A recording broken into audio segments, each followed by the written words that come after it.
The dust hadn't even settled when the first alien soldiers stepped onto Earth's soil. No warning, no transmission. Just the thrum of their warships cracking clouds open above the city skyline. People screamed, sirens howled. And in the blink of an eye, everything changed. Corporal Elias Wren didn't expect to survive the first contact. He had barely finished his meal when the emergency call came in. The skies were burning red.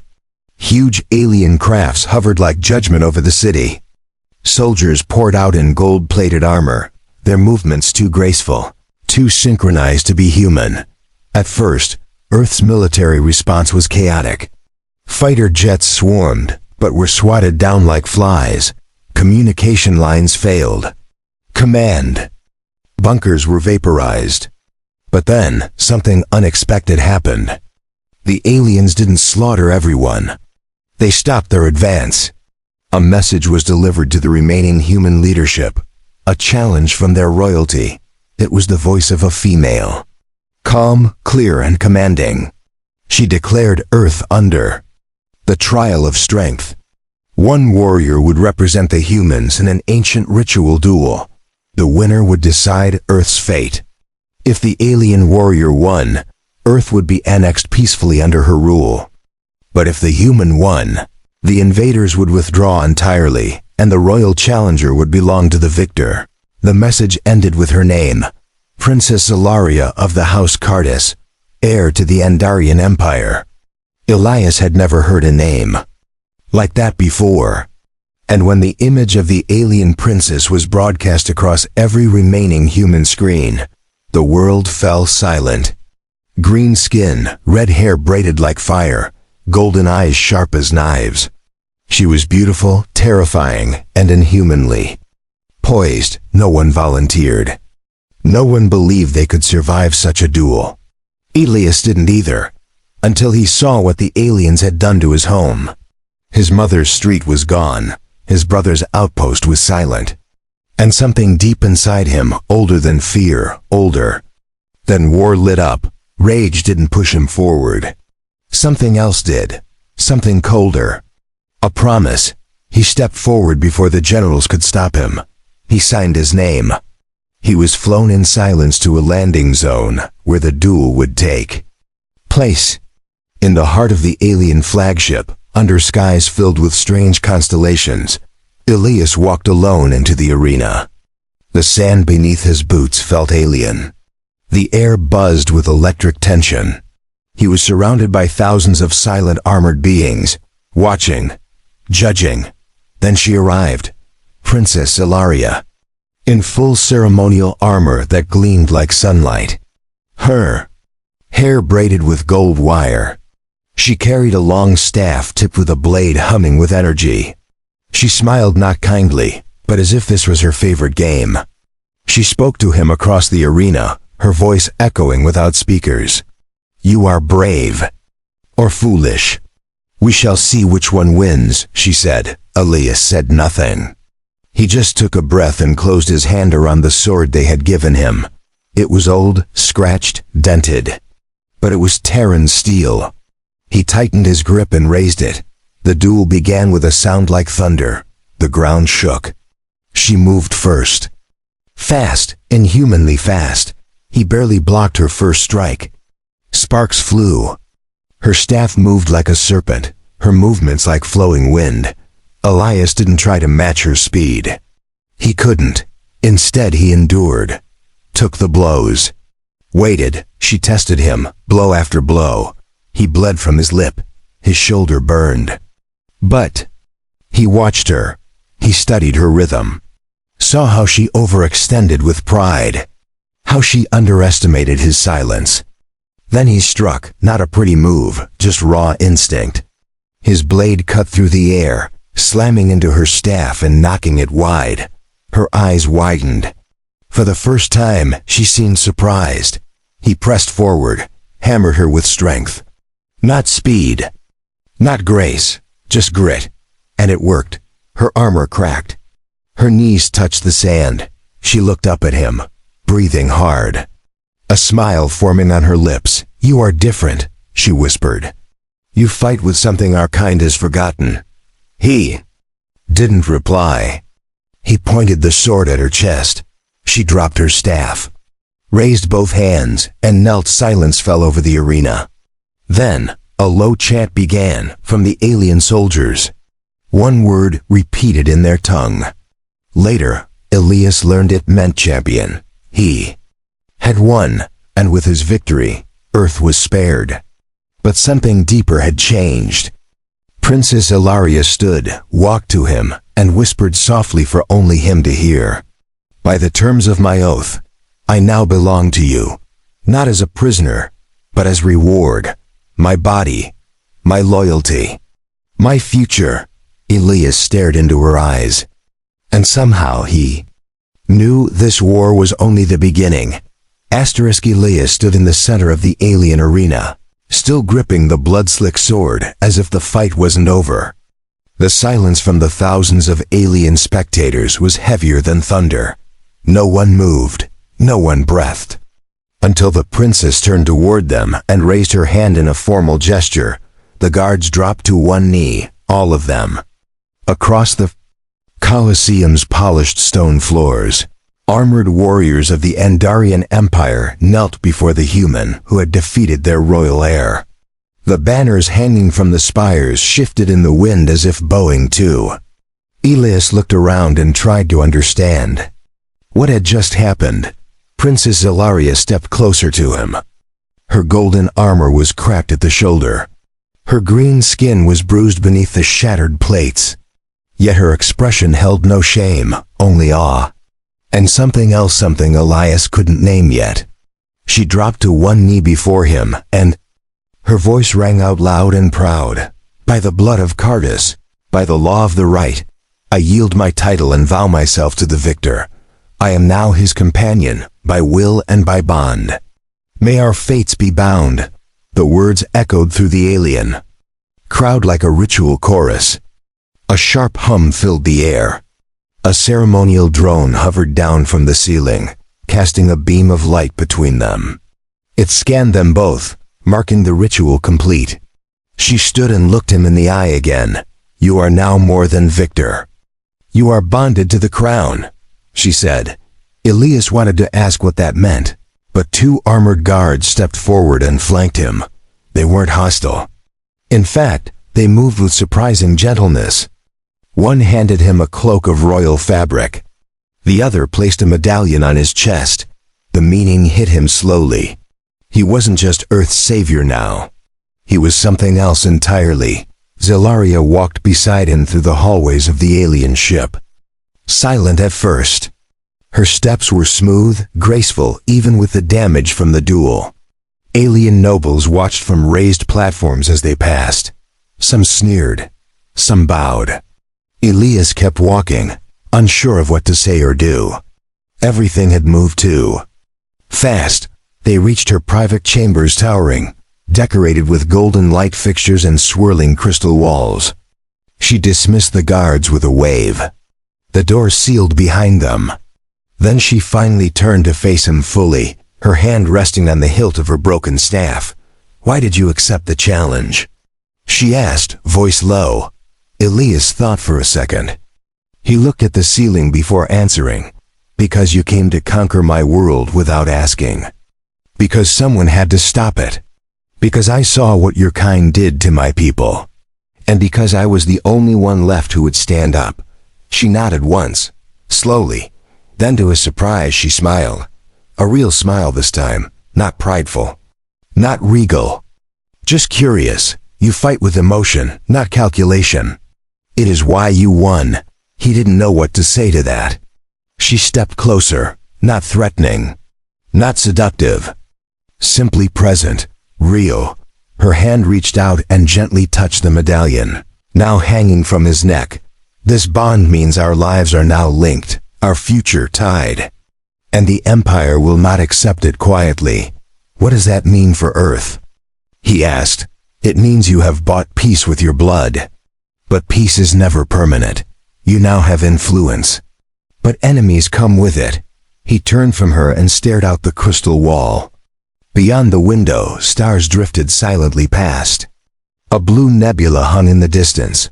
Somewhere out there, Earth still turned, still survived. And now it was under the strange protection of this alien empire. Xelaria walked to a circular platform in the middle of the chamber and activated a hologram. Dozens of alien faces hovered around the projection, high generals, council members, nobles, and one by one, their faces shifted with concern as they saw the human standing beside their princess. They do not agree with what has happened, she said. Will they try to undo it? Elias asked. They may try, some through politics, some through assassination, some through war. Elias looked at her. And what about you? Do you regret it? She paused. A long moment passed. Then she looked up at him with unwavering eyes. No. You are the first male I have met who did not fear me, who did not yield. That alone earns you my loyalty. Elias nodded slowly. A quiet understanding passed between them. That night, he slept in the guest quarters of the royal vessel, his door guarded by 2 silent alien sentinels. The bed was too soft, the room too quiet, and yet he did not sleep easy. His mind kept spinning about the duel, about Xelaria, about what came next. He had changed Earth's future with one sword swing. But now he was entangled in a galaxy of enemies and allies he didn't understand. And somehow, at the center of it all, was her, royal alien princess, who now walked beside him as both shield and spark. Elias sat at a polished crystal table surrounded by alien nobles with sharp eyes and sharper tongues. Their clothing shimmered like liquid metal. They watched him as if he were an animal placed in a seat meant for a king. Though none of them spoke it aloud, the disdain was thick in the air. Xelaria sat beside him. She wore ceremonial robes instead of armor now, but the way she carried herself was unchanged. Her eyes held fire. Her chin remained high. She was royalty in every breath. And Elias, still in Earth's plain military uniform, felt like a walking insult to them all. This session of the Unity Council is now open, announced a tall alien with elongated features and an orb-like implant floating above his shoulder. We address the matter of the human bond and the potential violation of royal bloodlines. Elias didn't fully understand their words, but the translator device Xelaria had given him buzzed softly in his ear. He could tell from the tone what they truly meant. They were angry. They wanted him gone. Or worse, a female noble stood. Her hair was plaited in silver coils, her eyes cold. The rite was never meant for outsiders. The duel was accepted under flawed interpretation. The human must be exiled and the bond annulled. Xelaria didn't flinch. She stood without waiting for permission. Her voice cut through the room like a blade. The rite was fulfilled by our own tradition. You cannot rewrite our laws because the outcome displeases you. I chose him, and he defeated me in battle. The bond is sealed. Another noble male, older, with deep scars across his throat, rose next. And what of his world? Are we to bend our crown before an uncivilized race who still uses combustion engines and eats flesh? Elias stood now, calmly, not with anger, but with presence. He scanned the room and spoke clearly. You came to conquer my world unprovoked. You offered terms. I accepted them. I won. If you cannot accept your own rules, then maybe it's your honor that's uncivilized. The room broke into a mixture of hisses and stunned silence. No one had expected the human to speak directly, and certainly not to challenge them in their own chamber. Xelaria smiled faintly at his side. She leaned toward him and whispered, "You speak like a warrior." Even when the sword is not in your hand. The council continued to argue for an hour. Proposals, threats, and ancient laws were hurled across the chamber like verbal spears. But in the end, the binding law of the rite remained unchanged. Elias was officially recognized as consort to the princess, not by love, by victory, by ancient code.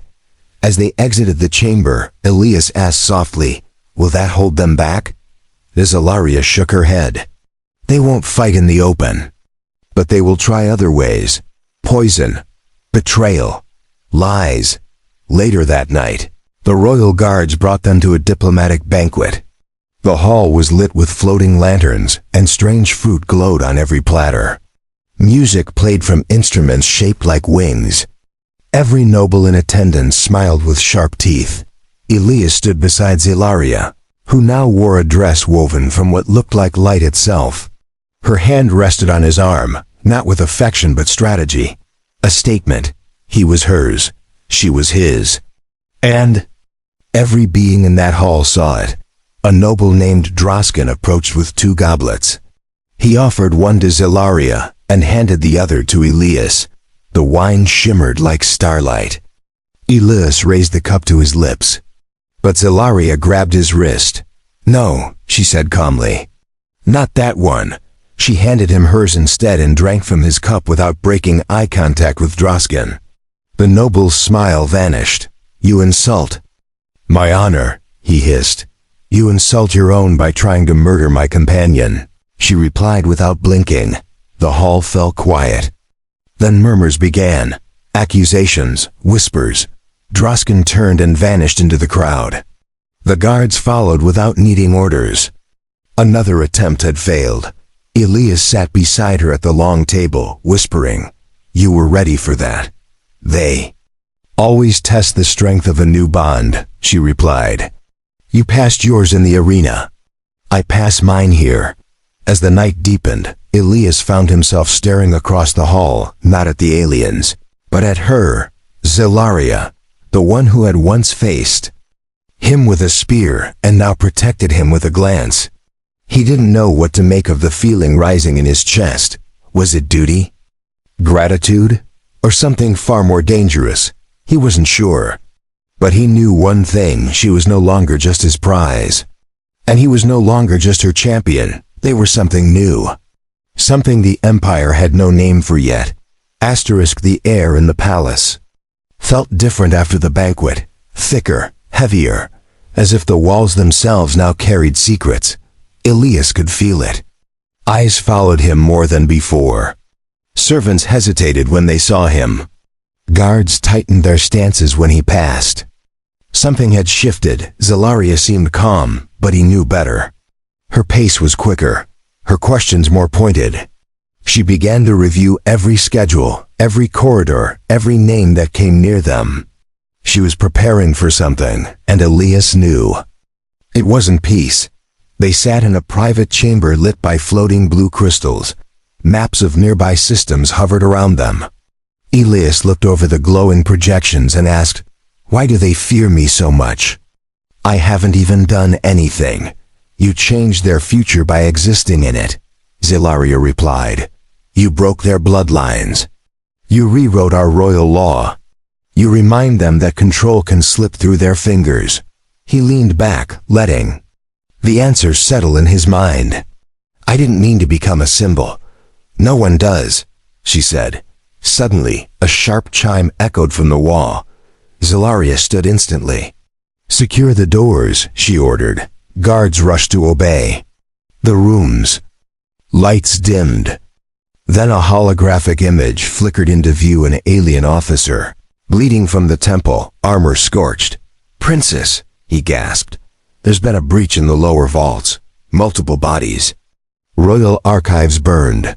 Target unknown, Xelaria's voice hardened. Who was responsible? We found the mark of House Volgren. They left no survivors. Xelaria didn't wait. She turned to Elias, suit up. We go now. Moments later, he was back in armor. Not Earth's alien plating. Forged in the palace's armory, adjusted to his frame. Lightweight, sharp, strange, but he moved in it with growing familiarity. Xelaria wore a dark combat robe with her family crest glowing at her collarbone. They moved through underground corridors, deeper into the ship's core. It smelled like ozone and ash. The bodies they passed were fresh. Guards, servants. With precision, Xelaria didn't slow. Neither did Elias. When they reached the archive chamber, The doors were scorched and half-melted. Inside, the shelves were rubble. Holographic records flickered and died. Elias walked through the smoke and asked, "What was stored here?" "Our blood history, royal lineage, genetic archives, records proving every heir's legitimacy." He stared at her. "Someone is trying to erase your claim." "Yes, and mine is not the only one under threat. With the archives gone, any noble can forge a claim and challenge the throne." A noise snapped their attention to the far end of the chamber. A cloaked figure darted from shadow to shadow. Elias moved first. He ran fast, feet thudding on the scorched floor, chasing the silhouette through a maze of broken shelves. The assassin leaped over a fallen beam and threw a blade backward. Elias ducked. The blade whirled past his head and slammed into the wall behind. Then he tackled the figure down, armor cracking against armor, a brief struggle. Then silence. He pulled back the hood. The face beneath was young, female, pale blue. Skin, eyes glowing faint red. A noble from one of the lesser houses. Her lips curled in defiance. "You don't belong here," she hissed. Elias tightened his grip. "Tell me who sent you." She spat blood on the floor. "You've already lost. They've already voted. Your bond will be nullified. And the princess will be cast out as a traitor." Xelaria stepped into view, her expression unreadable. "She's lying. They cannot nullify the right without my surrender. But if you die," the assassin smiled weakly, "the right dies with you." Xelaria's blade flashed, not to kill, just enough to make the assassin faint from shock. She turned to Elias and said, "They will not stop until one of us is buried." Back in her chambers, medical drones treated the cuts on Elias's arms. He winced but said nothing. Xelaria watched him closely. When the last drone floated away, she walked over and sat beside him. "You didn't hesitate," she said. "They were going to destroy you." "I couldn't let that happen." She tilted her head. "You've already fulfilled your duty. You could walk away now. No one would blame you." "I would," he said. She said nothing for a long moment. Then she reached out and placed her hand over his. "We fight together now. But understand this, our bond has become more than ceremony. They can't kill it with knives or law." Elias nodded slowly. "So what do we do next?"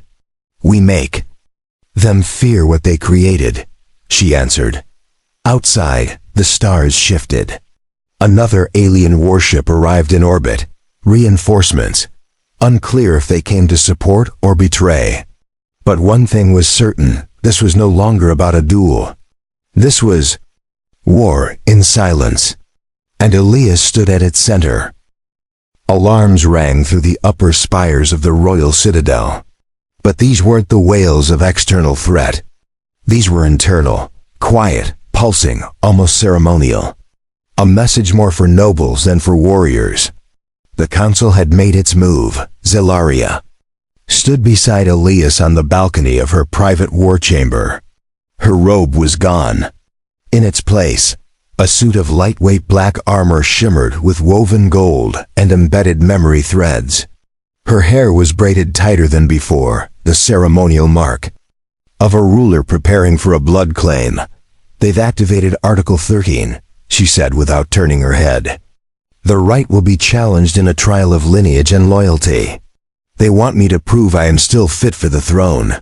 Elias leaned forward, eyes watching the sleek silver ships entering the hangar across the city. "And what does that mean?" "For me, they will bring witnesses. Enemies dressed as friends. Accusers from other bloodlines. And if they can't win by words, they'll try steel." "Then let them," he replied. Xelaria finally turned to him. "You don't understand. If I lose this trial, I lose everything. And by the old laws, you'll be declared a usurper. They'll strip you, chain you, and deliver your corpse as a warning to Earth." Elias didn't blink. "Then we don't lose." That night, the grand atrium of judgment was opened. It had not been used for generations. Towering pillars of crystalline steel arched toward a star-drenched ceiling. Alien houses lined both sides, their family colors glowing above their seats. At the center of the room was the trial disc, a floating platform where the accused would stand and face the council. Xelaria walked alone to that platform. Every step echoed. Her eyes never dropped. She stood tall before the gathered empire and spoke without fear. "I am Princess Xelaria of the House Cartus. I come not to plead, but to answer. Speak your challenge." A noble from House Volgren stood first. His voice dripped with forced respect.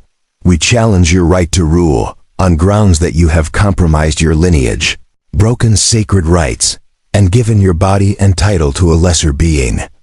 Another noble joined him. "You risk the dilution of royal blood with human impurity. You desecrate our traditions. And worst of all, you hide behind the blade of a primitive instead of standing alone." Xelaria did not answer. Not yet. She turned, raised her hand, and motioned. Elias entered the hall, fully armored, bearing the crest of House Cartus on his chestplate. His boots rang loud on the stone as he approached and stood beside her. Gasps rippled through the audience. Some laughed, others scowled, but none spoke against it openly. The law allowed a bonded consort to stand as co-defender in trial. Elias spoke first. "You call me lesser, but I stood in your arena and defeated your chosen heir. I fought by your laws, I bled for your peace, and I won. If you dishonor your own traditions because the result offends you, then you are not rulers. You are cowards." Silence followed. Then a voice from the back, soft, raspy. A figure stood slowly, an elder of the inner court, blind in one eye, dressed in ceremonial black. "I invoke the final right," he said. "Blood and truth. Let the consort bear the flame." Xelaria turned sharply. "That right hasn't been used in centuries. Then now is the time." Elder replied. A ceremonial drone floated toward Elias. On it rested a glowing shard of living flame, a ritual device bound to genetic memory.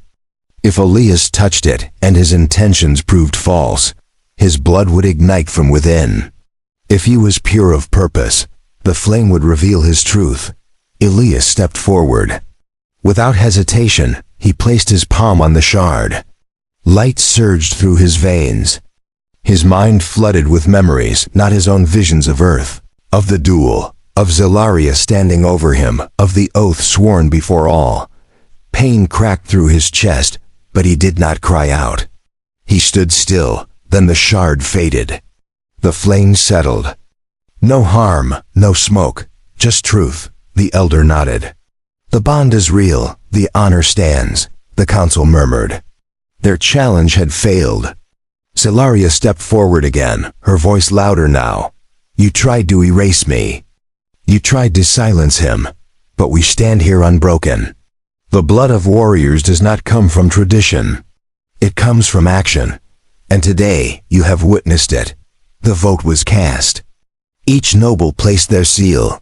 One by one, the orbs above their heads flashed green, until only one remained, House Volgren.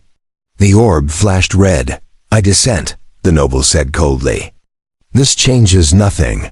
"Then face the consequence of dissent," Xelaria declared. Elias stepped forward, placing his hand on his sword hilt. House Volgren's noble turned and stormed from the chamber. No attack, not yet. But the war had entered its next phase. No longer whispers. Now it would be steel. Asterisk. The stars above the citadel burned steady, but Elias knew the peace below them was fake. He had seen real calm. It was found in the silence after battle, not in halls where nobles whispered with guarded smiles. Not in corridors where guards stiffened their posture as soon as he passed. Since the trial, the palace had become a pressure chamber. Every moment dragged with tension. Xelaria had won her vote, but the red light from House Volgren still echoed in her mind. She spent hours poring over data streams, checking border movements, diplomatic missives, coded reports from spies across the empire. She barely slept. "You think he's planning a coup?" Elias asked as he entered her command chamber. "I don't think," she replied. "I know." She turned the screen toward him. A holographic image showed a fleet of stealth-class ships departing a neutral sector. The registry matched old Volgren manufacturing codes, masked, quiet, but not invisible. "Where are they heading?" Elias asked. "Earth," she answered. Elias stepped forward. "Then we leave tonight." Xelaria placed a hand on his arm. "Not yet. If we move without a declaration, they'll call it aggression. We need evidence. Something undeniable." Later that night, a whisper came through the private line encrypted for royal use. It came from within the Volgren estate. A servant, terrified, willing to talk. Xelaria arranged the meeting without alerting the council. Only she and Elias would attend. They left under darkness. The dropship was unmarked. The coordinates led to the edge of the outer districts, a place forgotten by the key empire where light barely reached. The building they entered was old, cracked, and smelled of chemical rot. A small figure stepped from the shadows. Female, thin, nervous. Her eyes flicked from Xelaria to Elias, then back. "They know you're coming," she whispered. He knew. "Before you voted, you're not the hunter. You're the bait." Elias drew his weapon. But it was too late. The explosion tore through the structure. Debris ripped from the walls. Elias tackled Xelaria as the blast slammed them into the floor. Smoke choked the air. The servant was gone, whether dead or vanished, he didn't know. He pulled Xelaria to her feet. "You hurt?" he asked. "No," she coughed. "But we're surrounded." Shapes moved in the smoke. Not soldiers. Assassins.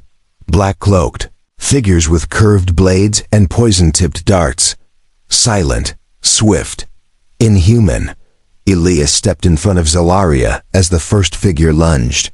He met the blade with his own. Sparks flew. Metal screamed. Another came from behind, but Xelaria spun with deadly precision and drove her spear through the attacker's chest. The room became a storm of violence. Strike, parry, dodge. Blood hit the walls. One assassin tried to use a neural lash on Elias. He took the hit, gritted his teeth, and buried his knife in the attacker's neck. In minutes, only smoke and silence remained. Elias held onto a cut across his arm, bleeding but still strong. Xelaria stood steady, her weapon coated in black blood.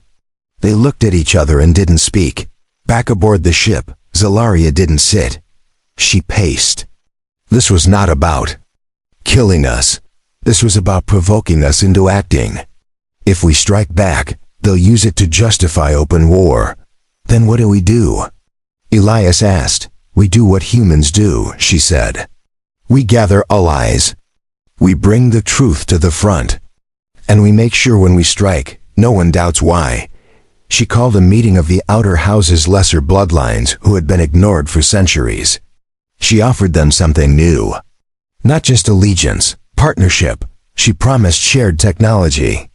Shared authority. Protection. At first, they hesitated. But then they heard Elias speak. He told them of Earth, of war, of loyalty that did not come from blood, but from action, from sacrifice. His words cut deeper than any weapon, one by one. The outer houses swore their seals. Back at the palace, news arrived. A Volgren scout ship had been shot down near Earth's orbit. Inside were weapons of planetary disruption. Their presence violated every code of peace. The evidence was undeniable. Elias looked at Xelaria. Is this enough? Yes, she answered. Now we strike. As they stood together in the war chamber, the generals bowed before them. Not just to her, but to him. Not because of law, but because of what they saw. A pair bound not by tradition, but by fire. The war for the throne had begun. And this time, it would be fought in open skies. The fleet moved like a storm through the stars. Dozens of ships in formation, their engines pulsing with fury. At the front was Xelaria's flagship, larger, brighter, and armed with weapons that hummed with ancient power. This time they weren't flying toward conquest. They were flying toward justice. Elias stood on the command deck, armor polished and reinforced. Beside him, Xelaria reviewed the final deployment orders. Her voice was sharp, calm, but beneath it was a fire that matched the energy thrumming through the floor. Every officer around them knew what was coming. They weren't just going to war. They were making a statement. The old bloodlines had declared the human unworthy, the bond false, and the princess broken. Today would prove them all wrong. The battle began before they entered orbit. Volgren scouts opened fire near a debris field, hoping to delay their approach. The flagship responded with precision. A wave of plasma arced across the blackness, shredding the ambush into pieces. Elias watched through the glass, jaw tight. "They're desperate," he said. "They should be." Xelaria replied. As they reached the outer atmosphere of Earth, something unexpected happened. Earth's satellites, dormant and silent for weeks, blinked to life. One by one, Terran defense stations activated. Old codes, ancient links. They remembered the voice of Elias Wren. Earth did not fire, but it listened. And that was enough. Xelaria opened a channel. Her face filled every Volgren ship screen. "You brought war to my name. You defied the oath. You tried to poison the Empire with your fear. Today your lies end. The enemy." Flagship responded by launching its entire payload. Missiles, drones, shock bursts. A full assault. No hesitation. No delay. They wanted her dead. Elias moved with trained grace. "Target the forward thrusters. Cut off their maneuvering." The ship shuddered as their cannons fired. The enemy flagship twisted, burning in space. Volgren fighters swarmed toward them, but were intercepted by allied ships from the outer houses. For the first time in generations, the lesser bloodlines fought alongside the crown. Xelaria turned to Elias. "We break the flagship's core."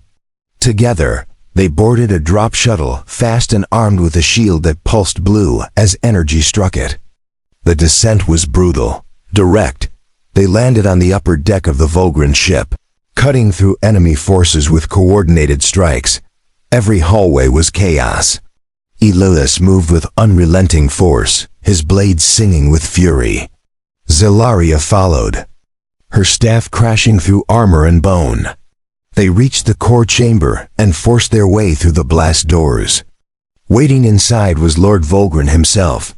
He wore black battle armor engraved with his house sigil. His voice boomed with fury.